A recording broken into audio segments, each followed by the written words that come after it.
मैं अपनी पढ़ाई पूरी करके एक सवा साल कोरबा में नौकरी करता रहा।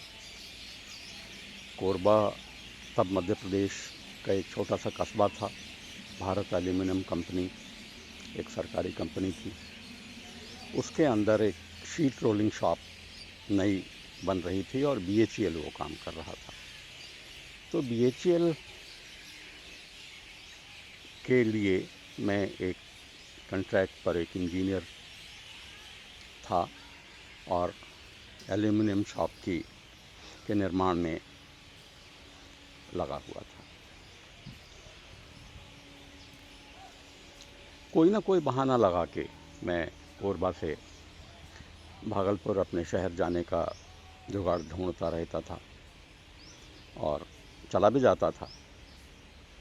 एक बार तो बहुत दिलचस्प वाक़या ये हुआ कि मैं किसी काम से मुझे कोरबा से जबलपुर भेजा गया। काम मैंने पूरा किया और जब मैं अपने काम ख़त्म करके वापसी के लिए निकल रहा था तो मुझे अचानक बनारस की एक बस दिखाई दी। मैंने आगे पीछे क्या देखना था, मैंने बनारस की बस पकड़ी और बनारस पहुंच गया। बनारस से ट्रेन पकड़ के भागलपुर पहुंच गया और भागलपुर पहुंच के मैंने छुट्टी की एप्लीकेशन दे दी। तो ये सिलसिला मेरा उस नौकरी के दौरान था।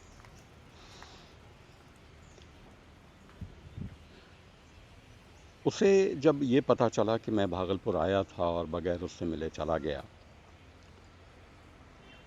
तो एक सदमा सा लगा। ये मुझ तक कैसे पहुंचा कि कोरबा में एक दिन मुझे एक लिफाफा मिला। मेरे दोस्त उन दिनों लिफाफे में ही चिट्ठियां भेजा करते थे क्योंकि उस समय तो 78-79 में कोई मोबाइल और मेल का ज़माना तो था नहीं।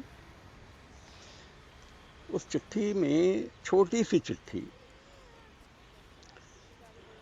शायद 3-4 पंक्तियों की चिट्ठी, वो ये कि मुझे ये पता चला कि तुम भागलपुर आए थे और बगैर मिले चले गए।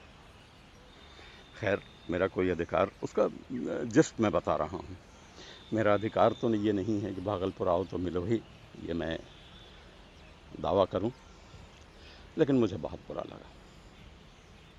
सिर्फ इतनी सी चिट्ठी और नीचे उसने अपना नाम लिखा था। उससे मेरा परिचय लंबा था, लेकिन कोई मेरे भागलपुर जाकर ना मिलने को इस शिद्दत से महसूस करेगा, इसकी कल्पना मैंने नहीं की थी। और मुझे बहुत अचरज हुआ, अच्छा भी लगा कि कोई मुझे इस तरह से मिस करता है। लेकिन मैं ये नहीं कहूँगा कि इस तरह से प्यार करता है, इसका मुझे एहसास हुआ, क्योंकि प्यार जैसी चीज़ हमारे बीच नहीं थी। वह मेरे दोस्त की बड़ी बहन थी और हम जब नाटक के रिहर्सल मित्र के यहाँ करते थे तो कई बार अपने संवाद भूल जाते थे और रिहर्सल में हम कई लोग होते थे, तरह तरह के लोग होते थे और उसमें वो कमरे में, रिहर्सल वाले कमरे में नहीं आती थी, लेकिन करीने से लगी हुई उसकी किताबें हम देखते थे।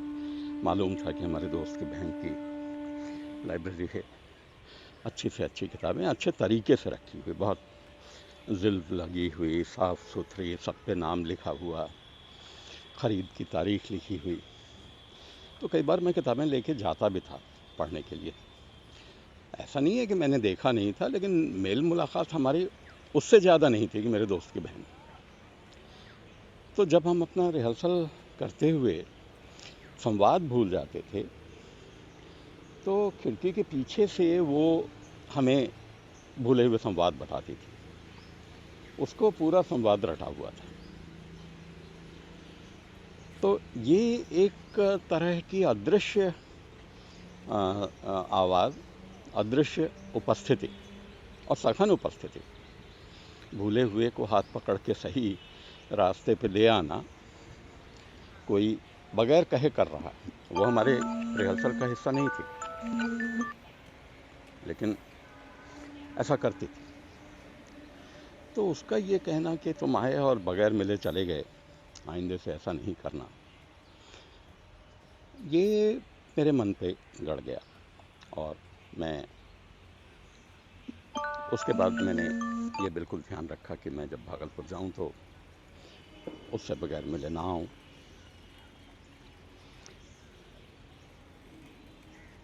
यह सिलसिला एक लंबे समय तक चला। भागलपुर के बाद शादी करके वो दूसरी जगह चली गई। उसके पति मेरे सीनियर थे कॉलेज में 2 साल, उनसे मेरा अच्छा परिचय था। लेकिन बेहद प्रतिभावान लड़की, अपने समय की यूनिवर्सिटी की टॉपर थी इकोनॉमिक्स में, खूब होशियार। लेकिन घर गृहस्थी की, और उसने शादी भी अपनी पसंद से की थी। लव मैरिज थी उस ज़माने में। लव मैरिज बहुत स्वीकार्य नहीं थी, लेकिन ये संभव हुआ था। और वो उसके पति अच्छी नौकरी में थे। लेकिन घर गृहस्थी में बंध के वो जिस तरह से रह गई, वो बहुत पीड़ादायी था। धीरे धीरे धीरे करके ये जो अकेलापन और यूजलेसनेस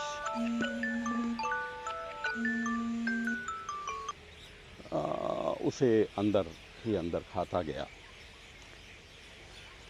और बहुत लंबे समय तक वो इसी तरह की स्थितियों में रही, कई बार अवसाद में भी रही, और अंततः एक दिन असमय दुनिया को छोड़ के चली गई। लेकिन वो मेरे दोस्तों में